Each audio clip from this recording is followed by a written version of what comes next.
O Censo Demográfico 2022, realizado em todo o Brasil, já está chegando nos últimos dias de coleta de dados.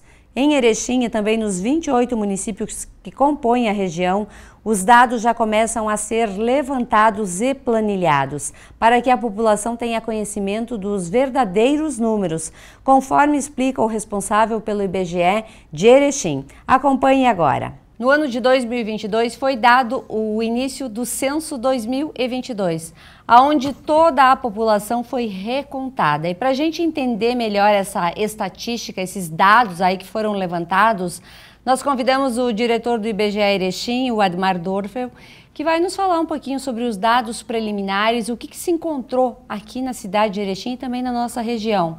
Bem-vindo, Admar. Obrigado, Sandra. Pelo convite, mais uma vez, para estarmos aqui e tendo essa oportunidade de falar um pouco sobre os números que foram apurados até o presente momento. Sim. Eu quero dizer que nós não finalizamos ainda o censo, mas estamos em via de finalizá-lo. Falta muito pouco.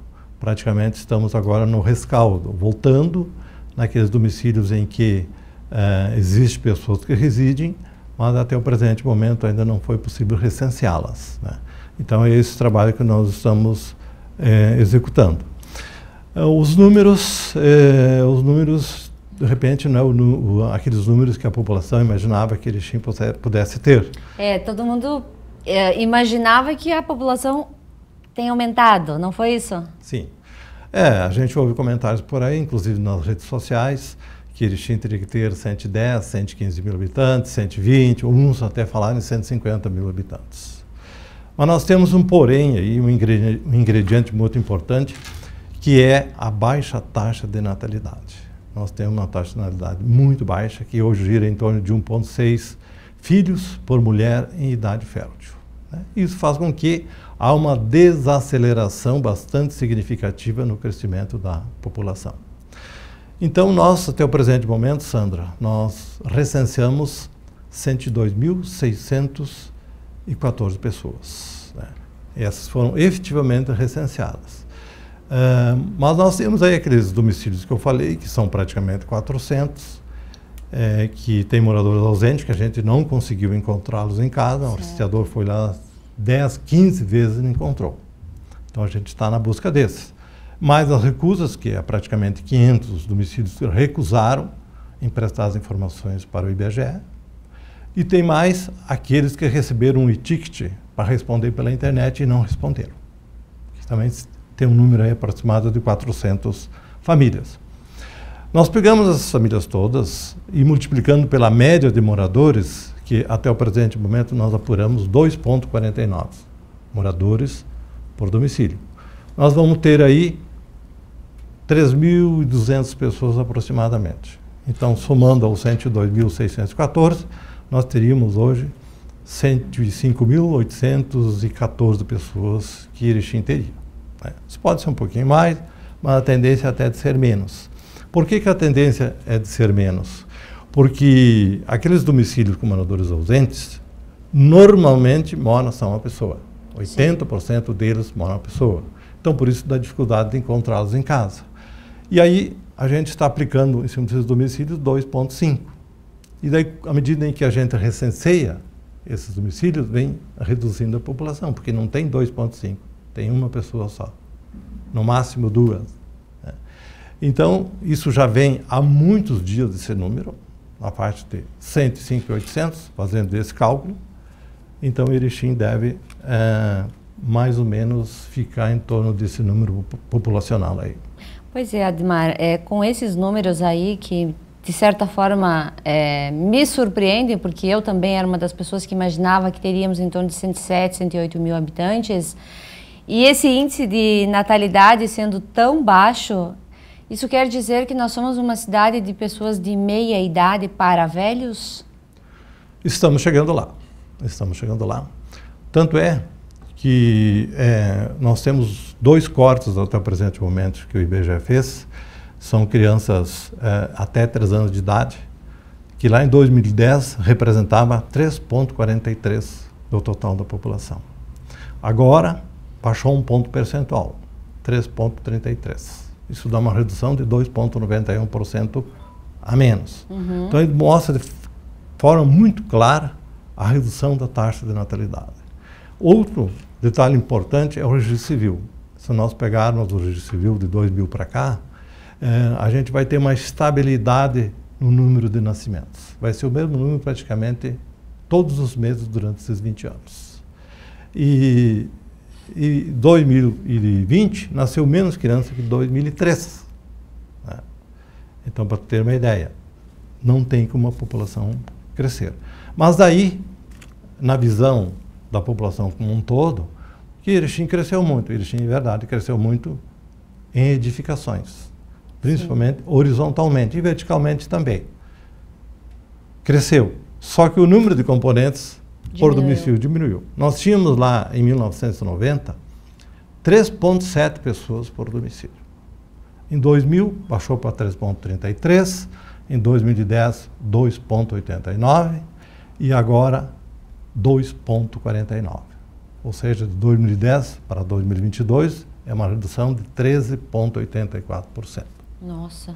Então, por isso que nós temos aquela falsa ideia que a população cresceu na mesma proporção das edificações dos domicílios e, na verdade, não ocorreu isso.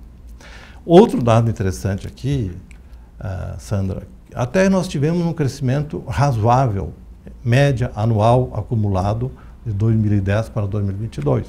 Tivemos 0,76%. Na última década, de 2000 a 2010, nós tivemos 0,63% o crescimento de Erechim. Então, teve um crescimento um pouquinho maior devido à Universidade Federal, devido ao parque industrial que Erechim dispõe hoje, que é um atrativo para a mão de obra, que é proporcionalmente um dos melhores parques industriais do Rio Grande do Sul. Né? Não está na liderança, mas não perde muito proporcionalmente para Caxias, Canoas e outros municípios por aí. Né? E, então, esse é um fator bastante interessante. Outro fator interessante aqui, nós tínhamos, lá em 2010, só para ter uma ideia, Sandra, domicílios vagos. Nós tínhamos 2.212 domicílios vagos. Agora, nós apuramos mais ou menos, aproximadamente, 5.600 domicílios vagos em Erechim. Nossa! Isso dá um crescimento de 153%. Puxa vida! Só nos domicílios vagos. Agora, os domicílios de uso ocasional. O domicílio de uso ocasional é aquela pessoa que, de repente, ela mora lá em Porto Alegre, ou Passo Fundo, e tem uma casa que enche um apartamento, às vezes vem para cá.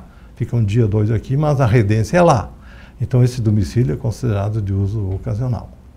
Eram 743 lá em 2010, hoje são 2.050 domicílios encontrados em Erechim. Isso significa um aumento de 275%. Então, aí um dado interessante, que nós temos muitos imóveis vazios em Erechim. É verdade. Até agora não tínhamos uma explicação para entender o porquê estavam vazios. Exatamente. Eu acho, na minha percepção, que nós, não sei daqui a quantos anos, vamos entrar numa crise imobiliária séria. Porque não vai ter gente para morar em todas essas construções, essas edificações, sejam casas, sejam apartamentos, enfim. O IBGE também analisou as pessoas alfabetizadas e as não alfabetizadas por grau de escolaridade, ou esse quesito não foi questionado? Sim, foi levantado essas informações, ainda a gente não tem, porque isso, eu tenho alguns números preliminares aqui. Sim. Essas informações, elas têm que passar por uma análise, por um compilamento, por um processamento. O IBGE vai começar a divulgar, acredito eu, que só no segundo semestre deste ano ou no primeiro semestre de 2024.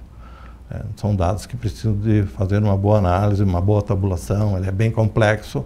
Esses dados que a gente possui aqui, alguns dados fui eu que extraí, fiz os cálculos, fiz as projeções, então são dados bem preliminares. Mas isso tudo vai ser escolaridade, nupcialidade, empregabilidade, saneamento básico, mobilidade urbana, tudo isso foi levantado no censo, no questionário de amostra, que são dois questionários. O questionário básico, que é aplicado em 10%, aliás, o questionário amostral é aplicado em 10% da população. Certo. Ou seja, em 9 é o básico, no 10º é o amostral, que ele é bem mais amplo. Sempre foi assim em todos os censos, o IBGE faz o recenseamento e todas as pesquisas baseadas em acordos internacionais, em critérios internacionais, para poder ter aquela comparabilidade.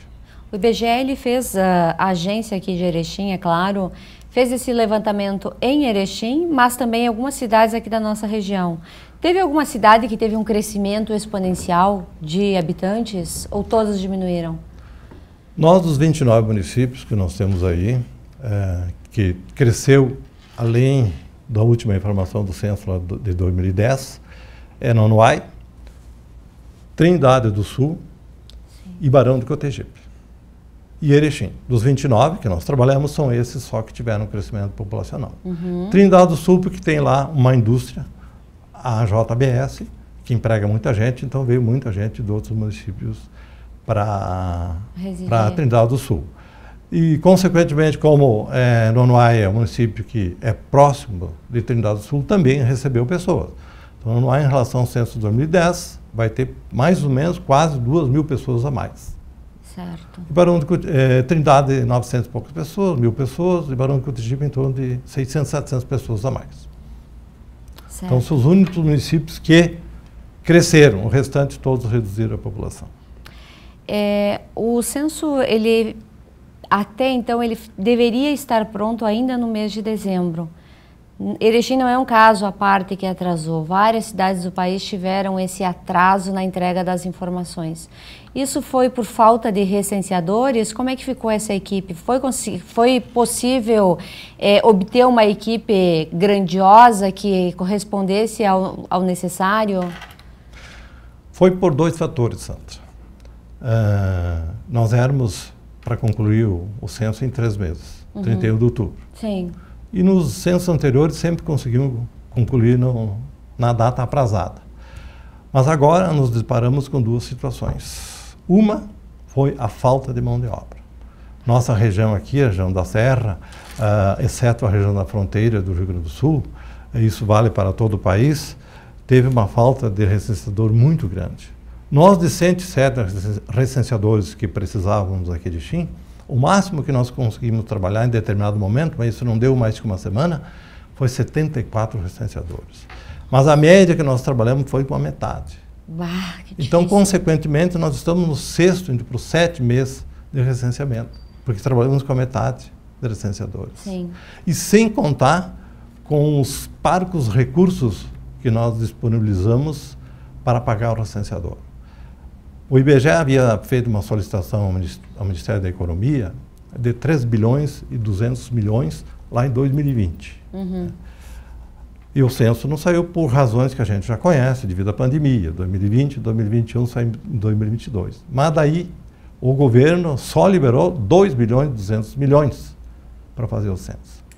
Aí o IBGE teve que se ajustar dentro desse orçamento, teve que pagar pouco o recenseador.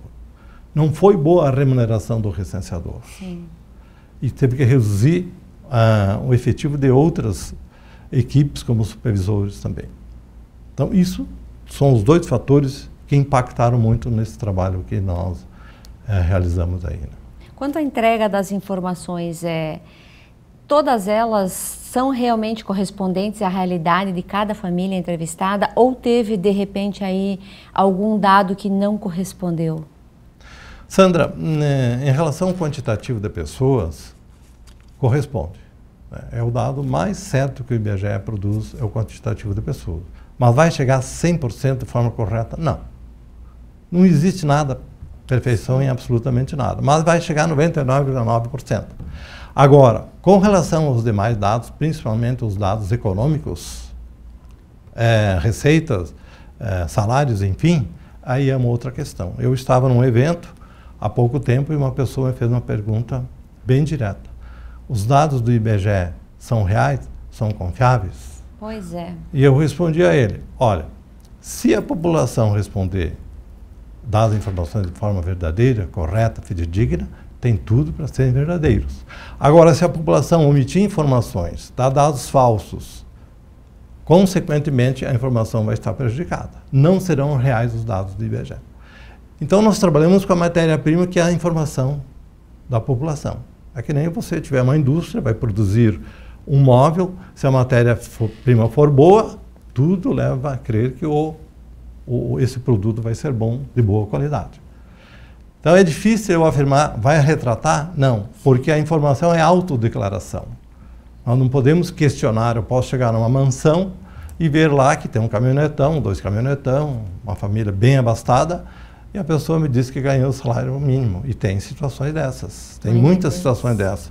Eu não posso dizer, mas enfim, e tudo isso que o senhor tem aí, senhora, como é que mantém com o salário mínimo? Não posso fazer esse questionamento. Sim. A autodeclaração. Então eu tenho que colocar isso. É que nem a questão da cor ou raça. Se chegar numa pessoa que ela é branca, se ela disser que ela é preta, eu vou ter que colocar que é preta. Vai ter que concordar. Porque é autodeclaração.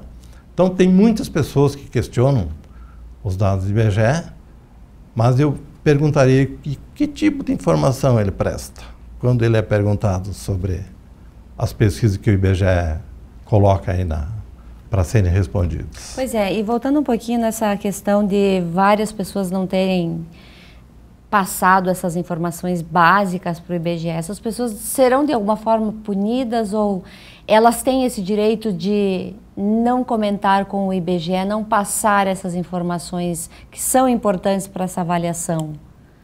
Existe uma lei 5.534 de 1968 que obriga toda e qualquer pessoa brasileira a prestar as informações para o IBGE sob pena de uma multa de 10 vezes o salário mínimo. Sim. E ainda não o isenta de prestar as informações. Isso é claro, a gente pode aplicar essa multa. Não é o nosso objetivo fazer isso, mas nós podemos fazer sim. Agora, com relação à prestação das informações falsas, a gente não tem como apurar se é verdadeiro ou é falso. Às vezes, visivelmente, eu estou vendo que é falsa, mas eu não tenho elemento para fazer com que essa pessoa me responda outros números que não aquele que eu estou visualizando, ou ela está me informando. Então isso não tem nenhum tipo de penalidade das informações que ela presta. Porque não tem comparabilidade, não tem cruzamento nenhum para checar, porque o IBGE não faz cruzamento com nenhum outro órgão público. As informações são confidenciais e sigilosas, protegidas por lei.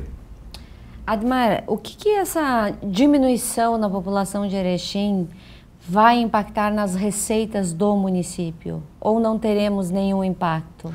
Praticamente não vai impactar em nada. Ai, que bom. Porque o FPM, Erechim está na faixa 3.2 e 3.2 é 101.800 pessoas tem que ter o município para estar nessa faixa. Erechim já passou, então está garantido. Certo. Isso não vai mexer em nada. A única questão que poderá haver algumas modificações são os repasses para a área da saúde, porque é baseado na população.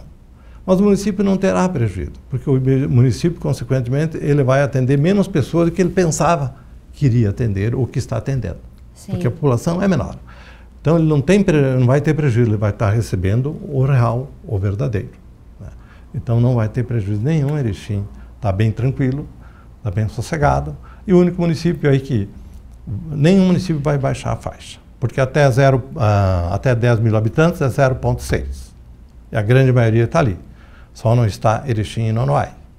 E Nonoai, muito provavelmente, está em 0,8, vai passar para 1%. Então vai ter mais arrecadação. Que bom.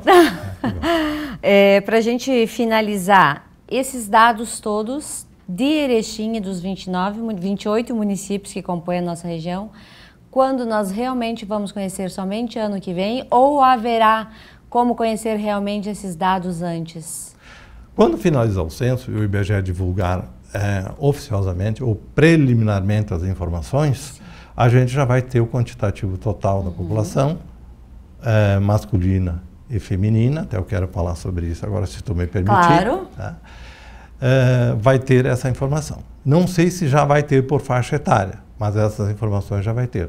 E a partir do segundo semestre, como eu falei, o IBGE, paulatinamente, à medida que ele vai compilando, vai processando, analisando, ele vai divulgando aos poucos as informações de todos, porque são 5.570 municípios brasileiros. Não é pouca coisa. Não é pouca coisa. A equipe tem que estar bem alinhada. Tem alinhada. E falar então em masculino, feminino, tem alguns dados interessantes aí. Por exemplo, você sabe, né, Sandra, que o número de mulheres é sempre maior que homens. Sim. Né? Sempre maior. Então nós, lá em 2010, o percentual de mulheres em Erechim representava 48,11. Melhor, desculpa, homens, 48,11. Houve uma redução na participação dos homens no quantitativo. Hoje, pequena redução, mas houve. E hoje, então, os homens representam aí 47,8%.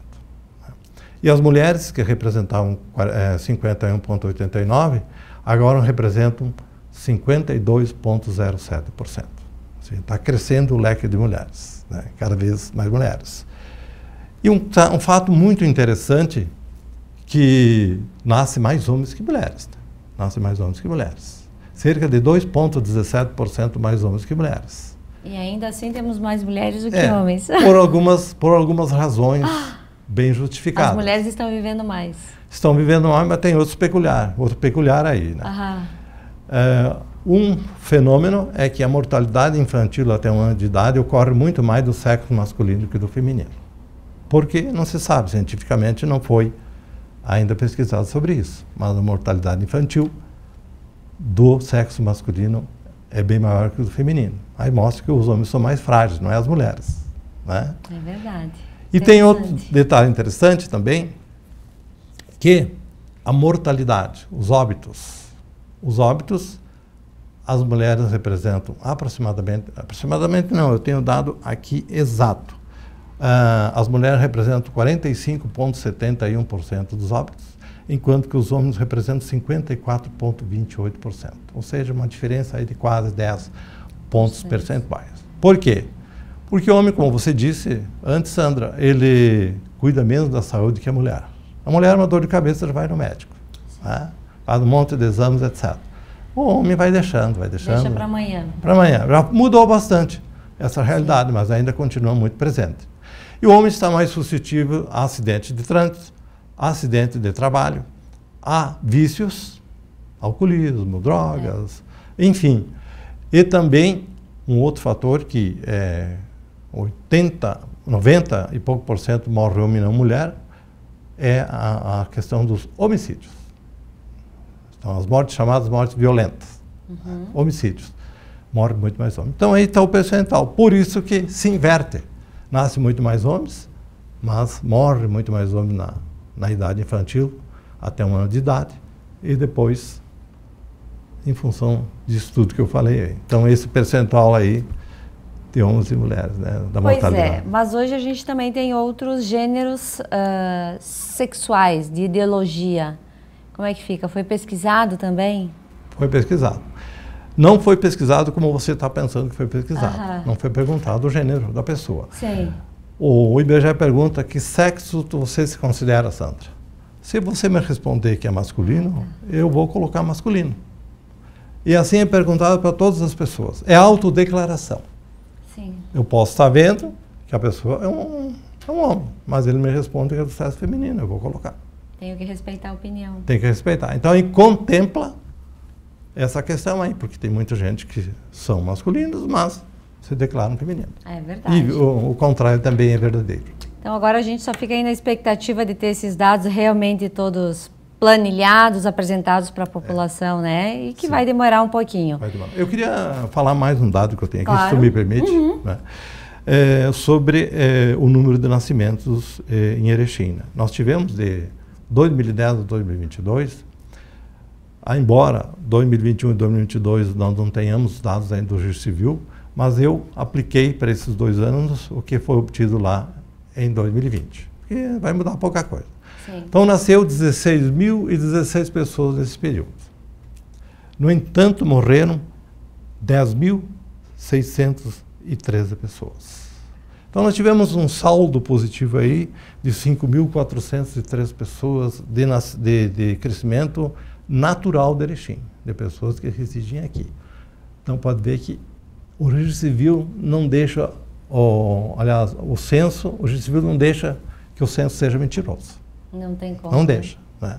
Aí está o crescimento. Consequentemente, nós tivemos um processo migratório que veio pessoas morar em Erechim de outros municípios de 4.324 pessoas, aproximadamente isso aí. Né?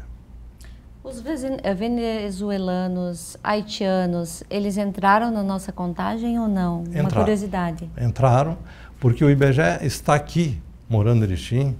Nós não pedimos documentos. Se tem nacionalidade, se tem permissão para morar aqui, não tem. Está residindo, chega lá e pergunta, a residência de vocês é aqui ou vocês têm outra residência? Não, nós moramos aqui, viemos para cá, é contabilizado aqui. São recenseados como todo e qualquer outro brasileiro. Admar, obrigada pelas informações, obrigada por abastecer a nossa comunidade com as informações que são importantes a gente saber, né? E a gente fica aí no aguardo agora das mais informações aí no decorrer do ano. Muito obrigada. Eu que agradeço a oportunidade, Sandra, e espero voltar aqui quando nós tivermos os dados definitivos. Portas abertas sempre. Porque esses dados aqui eles são suscetíveis ainda de mudanças. Claro, eles não com são certeza. definitivos. Como eu disse, são preliminares, extraoficiais. Então, o oficial a gente ainda está esperando. Então, a gente espera voltar aqui para poder daí mostrar mais números. Muito obrigado, eu que agradeço. Sempre à disposição não somente do IBGE, mas de toda a nossa comunidade. Obrigada.